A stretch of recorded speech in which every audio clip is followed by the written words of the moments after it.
হাফেজদের অন্তরের ভিতরে কি আছে বলেন তো? কোরআন আছে। হাফেজদের অন্তরে কি আছে? কোরআন আছে।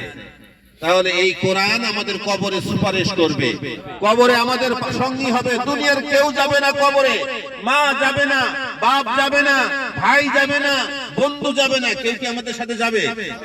কিন্তু আমাদের কবরের সঙ্গী কি হবে বলেন তো? কোরআন আমাদের কবরের সঙ্গী হবে। তাহলে এই কোরআনকে আমাদের বুকে আগলে ধরে রাখতে হবে। এই কোরআনকে আমরা কি করব? সম্মান করব। বলেন তো কোরআনের সঙ্গে কি বেয়াদবি করা যাবে?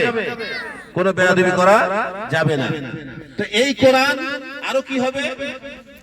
যখন এই ব্যক্তিটা হাসরের ময়দানে উঠবে, আল্লাহ রাব্বুল আলামিন হাফেজকে ডাক দিয়ে বলবে, ও হাফেজ এইদিকে এসো, ইকরা, পড়ো, ওয়ারাতিল, এবং সুন্দর করে তুমি কি করো?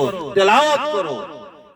কামা তুরাতিলু ফিদ দুনিয়া, দুনিয়ায় যেমন হাইলে দুলে সুন্দর করে পড়ছো, হ্যাঁ হাফেজ সাহেব হাইলে দুলে পড়ে না?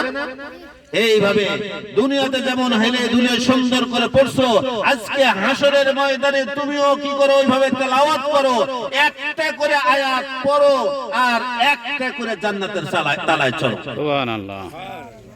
একটা করে আয়াত পড়ো আর একটা করে জান্নাতের তালায় চড়ো। একটা হাফেজের জান্নাত হবে কত তালা বিশিষ্ট? ৬,৬০০